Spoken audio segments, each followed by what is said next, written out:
ก็เลย เก้าเจ็บหัวใจตั้งใจไอ้นี่ผู้สาวไม่น้องก็หูดีเลิกกันเมื่อสิเกือบปีก็ลืมบ่ได้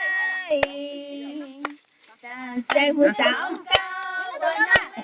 เจ้าบ่ได้โดนด่ามาบางอย่างแต่ก็เปิดโทรหา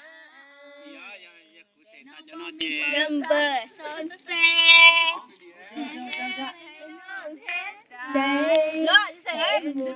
เอาคู่กับอา